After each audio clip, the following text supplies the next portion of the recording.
I love this comic book. The Walking Dead, Book 10. After Carl is shot, Tyrese tells Rick, who is about to kill Otis for accidentally shooting his son Carl, that he's still alive. Rick asks what they are going to do now, and Tyrese says to him that they have to stop the bleeding. Rick says they have to get back to Dale's RV, but Otis says there's a farm where the owner would be able to treat his son. Otis tells him the farmer's not a doctor, but he can do something. Otis says they should be able to get there quickly by foot, as it's less than a mile away, while Rick and Tyrese roll Carl in Rick's coat. Otis gives Tyrese directions to where the farm is. Rick tells Tyrese to tell Lori there is nothing to worry about. Rick, Carl, and Otis race to the farm. Tyrese arrives at the RV and tells everyone to start moving. Meanwhile, Rick and Otis arrive at the farm. The farm owner tells everyone to get inside when he hears the news. While Otis and the farm owner are patching Carl up, everyone else arrives. Lori runs for Rick, and he says at least the bleeding has stopped. The farm owner introduces himself as Hershel Green. He explains that Carl is unconscious, but still in good shape. Inside the farm, Hershel tells everyone they are welcome to stay until the boy heals. Hershel introduces his family and friends. Oldest son Arnold, oldest daughter Lacey, another daughter Maggie, youngest son Billy, and twin daughters Rachel and Susie. Also in the farm resides Otis and his girlfriend Patricia. Hershel asks Lacey to show the guests around the farm. Alan tells them that Billy, Ben, and himself are going to sit this one out, and Andrea says she can take care of the boys by showing them the cows. Lori and Rick are sitting at Carl's bedside. Lori wishes that Carl could have a break from all of the madness that's going on. Rick comments about how nice it would be if he slept through all this horror, but Lori says they don't want him in a coma. Rick says that wasn't what he meant. He doesn't want Carl to have to go through all of these things. Their conversation ends when Rick says he's worried about him. Lori and Rick start to hug and tell each other they love each other. Tyrese talks to Otis, who's very worried about Carl. Otis tells him he wouldn't hurt a fly, but Tyrese says what's done is done. Tyrese tells him that Rick has been under a lot of stress, recounting Donna's death at Wiltshire Estates, telling him Carl's shooting just made him snap. Otis tells him about his experiences with Wiltshire as well, having barely made it out alive. He mentions the possibility of Atlanta being another safe haven, but Tyrese tells him no, based on what he's learned from the other members of the group. It is not a safe haven. Andrea finds Alan watching over Ben and Billy, and she tells them to go play with Carol and Sophia. She starts to talk to him about his children, telling him that he needs to think of them instead of shutting down. Alan gets really angry and tells her she doesn't understand his grief at losing Donna so recently. She chooses to remind Alan about all the losses she's had as well, telling him she does know something about the grieving process and that she's just trying to help, and calls him a choice word.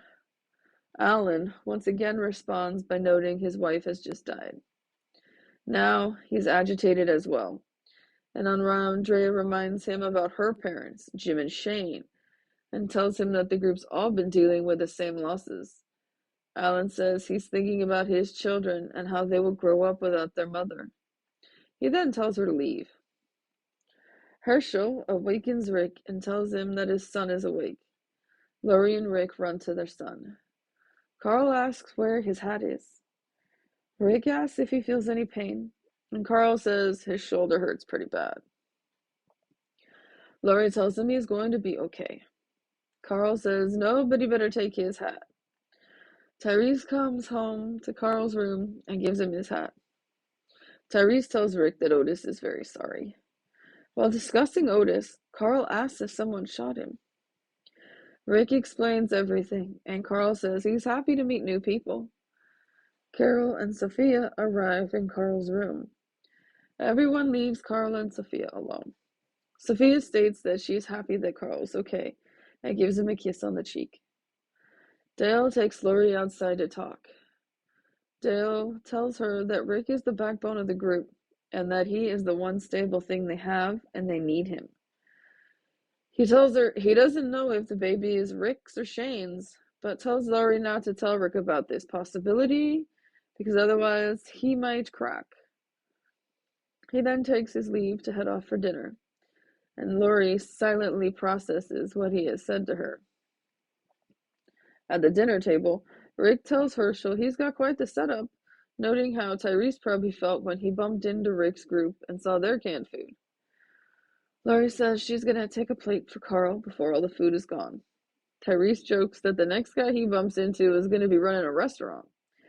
While making small talk, Glenn watches Carol jealously. Outside, Maggie asks Glenn why he watches Carol all the time. Glenn says he had his eyes on her before Tyrese arrived. Maggie guesses it's because she's pretty. But Glenn clarifies, telling her that there's just not that many women left on the planet, and he'd like to have sex at least a couple more times again before he dies. Then he apologizes to Maggie for unloading all he's been feeling on her without even knowing her yet. Maggie surprises him by telling him she'll have sex with him. Glenn is confused, and Maggie explains her boyfriend is probably dead. Maggie asks again if he wants to have sex. He does. While Glenn and Maggie are leaving, Tyrese catches Julie and Chris grabbing each other behind the house.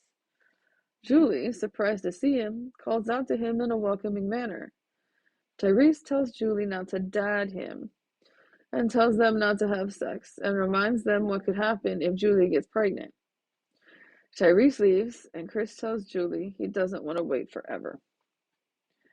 Hershel tells Rick about his former life.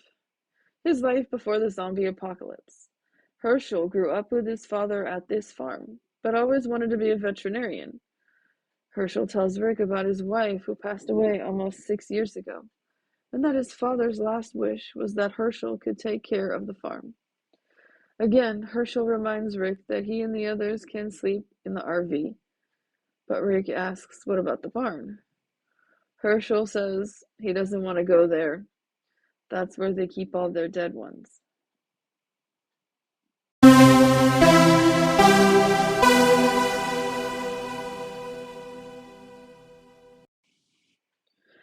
Rick tries to kill Otis for shooting Carl. Can't really blame him there. Tyrese stops him. Otis knows where there's some help. So they take Carl to the farm to get help. Hershel is a vet, and humans and animals are different. You still work on him the same way. He's able to get the bullet out and stitch up Carl. Not sure how infection would be prevented without medicine like antibiotics, though. Time will tell how Carl recovers. Thankfully, Carl appears to pull through and wake up. Alan is an interesting character. I'm not sure if he was pretending that everything was fine, and they were just on an adventure until Donna was killed by zombies, but his reaction to Andrea seems to be a bit extreme. The kids lost their mom, just like he lost his wife. All three have lost, but he's acting like it's just him. There may be a secondary upset for him as well. I'm guessing the kids stayed with their mom the most, and she was the primary caretaker. That does seem to be what happens in most heterosexual relationships. The father just comes and goes as he pleases, while the mom is stuck doing pretty much everything with only occasional help. Now all roles fall on Alan. I don't think he can handle it.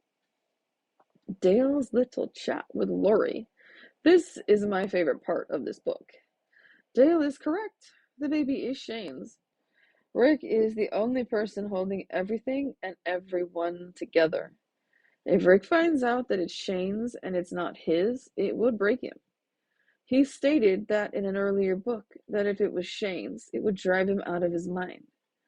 Laura's decision has put everyone at risk, herself included.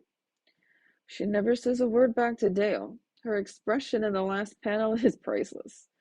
She clearly knows she's made a huge mistake, and it's having a negative outcome in many ways. Maggie and Glenn's chat outside is not one you see every day. The zombie situation has changed many people.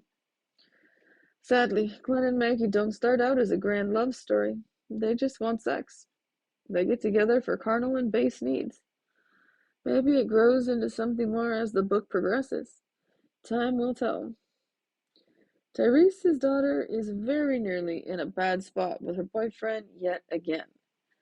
Julie's age is not clear at this time. I don't know if she is 18 yet or still legally a kid. I hope this is clarified soon. Her boyfriend Chris is clearly trying to take advantage of the whole apocalypse to get sex out of her. I agree with Tyrese that getting pregnant right now would not be the ideal situation. There's no doctors or hospitals, and therefore no help if something goes horribly wrong. He reminds her about Lori's condition, as in her pregnancy, and how worried everyone is about it. She seems to agree and stops everything. But Chris is not happy. He only cares about instant gratification, not the consequences that could come from the action. The barn. The barn is being used as a holding pen for Hershel's loved ones that have become zombies. Most of his family, minus the children still alive, are all in this barn. Rick realizes what a serious issue that poses because the zombies look at anything alive and breathing as food. From his perspective, the barn is a ticking time bomb. He is not aware of any cure at this time. I'm not sure that a cure for turning into a zombie is even possible. Hershel explains he's kept them there because he doesn't know or understand what is going on. It's very possible that something can be done. He doesn't want to permanently put people down that could be cured of this illness. I can appreciate and understand where he's coming from, but these zombies don't have blood flow. Outer skin and internal organs are decomposing. That's part of their horrible smell. They aren't breathing anymore. It seems they are only capable of walking and attacking anything they perceive to be a meal. His family and all the rest of the undead will not be cured and brought back to life. At this stage, you could only hope that they can come up with a way to stop more people from turning into zombies and a way to end all the zombies that currently exist. Thanks for tuning in to the I Love This Comic Book podcast. If you would like to make a donation in support of this podcast, you can through Cash App to Pasta26MC. That's pasta like the food, the number 2, the number 6, M as in monkey, C as in cat. If you would like to sponsor this podcast or advertise on it, please send an email to podcast@pastasworld.com. As always, you can go to pastasworld.com for more information.